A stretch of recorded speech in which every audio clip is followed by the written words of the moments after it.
Hi friends, welcome to Mithu Magizhan blogs. இன்றைக்கி என்ன பிளாக்னா ஃப்ரெண்ட்ஸ், ப்ரெக்னென்சி ஆஃப் டயபெட்டிக், கர்ப்ப காலத்தில் வரும் சர்க்கரை நோய்க்கு என்னென்ன சாப்பிட்லான்னு சொல்லிட்டு.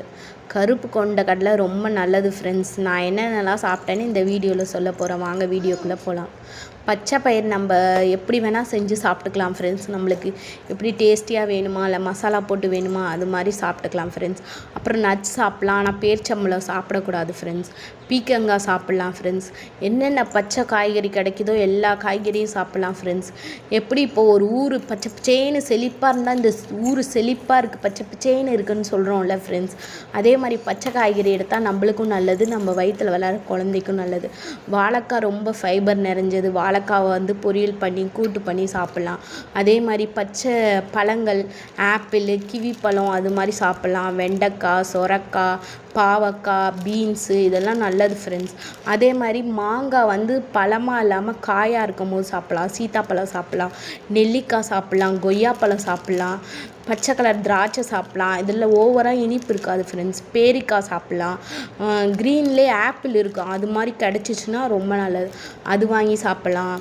அதே மாதிரி நம்ம ஃபைபர் எது நிறையஞ்சதோ அது வந்து சுகருக்கு நல்லது ஃப்ரெண்ட்ஸ். டெய்லியும் ஒரு கீரை வகைகள் கிடைச்சா கூட நல்லது ஃப்ரெண்ட்ஸ். கோஸு, கொத்தமல்லி, பாலக்கீரை, பசலைக்கீரை அது மாதிரி சொல்லுவாங்கள்ல ஃப்ரெண்ட்ஸ் அது. அப்புறம் இந்த அரைக்கோதுமைன்னு சொல்லுவாங்க, அதிலலாம் காலையில் உப்புமா செஞ்சு சாப்பிட்டா ரொம்ப நல்லது ஃப்ரெண்ட்ஸ். இப்போ நீங்கள் ஒயிட் ரைஸே எடுத்துக்காமல் இந்த கருப்பு அரிசி இந்த மாதிரி அரிசியை ஊற வச்சு சாப்பிட்டா கூட நல்லாயிருக்கும் ஃப்ரெண்ட்ஸ். நீங்கள் கர்ப்பமாக இருக்கும் போது நம்ம அரிசி சாப்பிட்ணுன்னு தோணுச்சுன்னா இதை ஊற வச்சு சாப்பிட்லாம், இல்லைனா இதை சமைச்சு சாப்பிட்லாம். கேரளா சைடில் இதுதான் ஃப்ரெண்ட்ஸ் நல்லா சாப்பிடுவாங்க. கேரளா சைடு ரொம்ப வயசான வரைக்கும் வந்து இருப்பாங்க ஃப்ரெண்ட்ஸ். 90 வயசு வரைக்கும் இருப்பாங்க. சப்பாத்தி எடுத்துக்கலாம், காலையில் சப்பாத்தி எடுத்துக்கலாம். அதே மாதிரி ராகி புட்டு தான் ஃப்ரெண்ட்ஸ் நான் மோஸ்ட்லி சாப்பிட்டேன். ராகி வந்து ஆவியில் வேக வைக்கிறதுனால அது ரொம்ப நல்லது. அது ஒரு வேளை ராகி ஒரு வேளை கோதுமை மதியானம் சாப்பாடு அப்படி எடுத்துக்கிட்டால் நல்லாயிருக்கும் ஃப்ரெண்ட்ஸ். மாதுளப்பழம் சுகர் கூடாது, அது வாங்கி சாப்பிட்லாம் ஃப்ரெண்ட்ஸ். அதே மாதிரி கோவக்காய் நல்லா டேஸ்ட்டாக இருக்கும் ஃப்ரெண்ட்ஸ், எல்லாருக்குமே பிடிக்கும். கோவக்காய் வாங்கி பொரியல் பண்ணி சாப்பிட்லாம், நல்லா டேஸ்ட்டாக இருக்கும், அது சுகர் கண்ட்ரோல் பண்ணும். வாழைப்பழத்தில் மஞ்சள் வாழைப்பழம் சாப்பிடாமல் பச்சை வாழைப்பழம் கொஞ்சம் காயாக இருக்கும் போது சாப்பிட்டா நல்லாயிருக்கும் ஃப்ரெண்ட்ஸ். கிரேவிங்ஸ் இருக்கிறவங்க வாங்கி சாப்பிட்லாம். அது சில பேருக்கு கருப்பு கொண்ட கடலை பிடிக்காது, வெள்ளை கொண்ட கடலை பிடிக்கும். சரி, வெள்ளை கொண்ட கடலையும் கொஞ்சோன்னு எடுத்துக்கலாம் ஃப்ரெண்ட்ஸ்.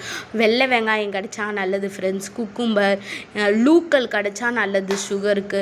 கீரை டெய்லியும் ஒன்று எடுத்துக்கிட்டால் நல்லது ஃப்ரெண்ட்ஸ். தொடர்ந்து இது மாதிரி வீடியோவுக்கு நம்மளை சப்ஸ்கிரைப் பண்ணி வச்சுக்கோங்க, லைக் பண்ணுங்கள், கமெண்ட் பண்ணுங்கள். பாய், தேங்க்யூ.